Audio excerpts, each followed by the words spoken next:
Reintroduction is putting a species back into their historical habitat and is one of the most efficient ways to help on their path to recovery, so long that the habitat still has those conditions that helped them survive in the past.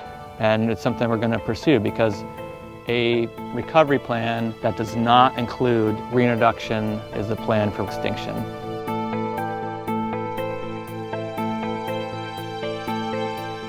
California is the southernmost extent of the salmon's range in the Western Hemisphere. And the Central Valley is the engine of salmon production on the California coast. Before the gold rush, the salmon steelhead numbers in California were really quite remarkable. We figured that there was somewhere between 1 and 2 million salmon a year coming up Central Valley rivers.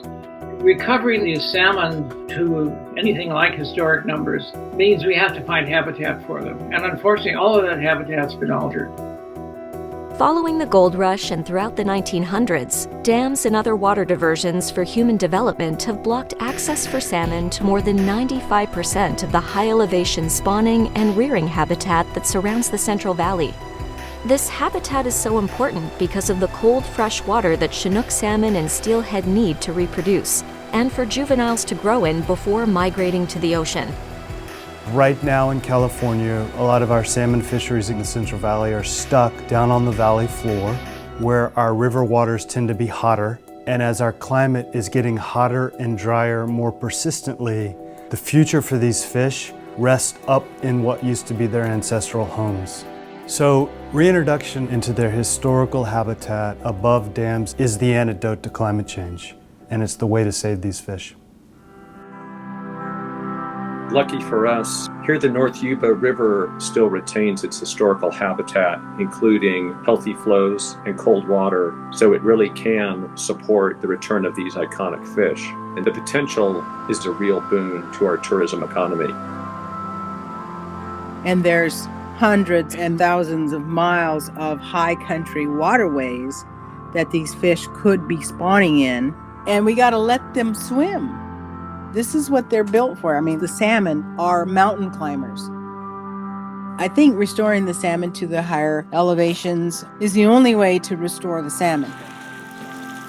Reintroducing salmon has a long and proven track record in Oregon and Washington, and these methods are being adapted for California, where 2 reintroduction efforts are already underway. One in Battle Creek, where Chinook juveniles have been outplanted into a restored section of river, and the second in the San Joaquin River, where water diversions had run the main stem dry. With flows restored, reintroducing hatchery-raised fish has shown very promising results. Reestablishing access to these upstream habitats is a key first step to recovering salmon populations in the Central Valley. Next, reintroductions will focus on inaccessible habitat above large dams. The endangered species we are targeting for reintroductions are Sacramento, winter-run Chinook, Central Valley steelhead, and spring-run Chinook. And we want to get them back into their historical cold water habitats, such as the upper reaches of the McCloud River, the North Yuba River, the Tuolumne, and other climate change-resistant rivers. And on the McCloud River, with the Winneman-Wintu tribe, we've gone into the upper watershed and put small salmon back into that river for the first time in over 80 years.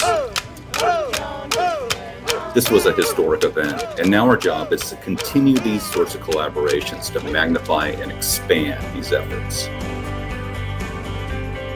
There's no way one agency, one person, one voice can accomplish these kinds of salmon reintroduction projects.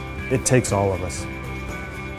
I do have hope, and we're on this track with NOAA and with some of the other fisheries in California. And there is an opportunity to do something really good for those fish.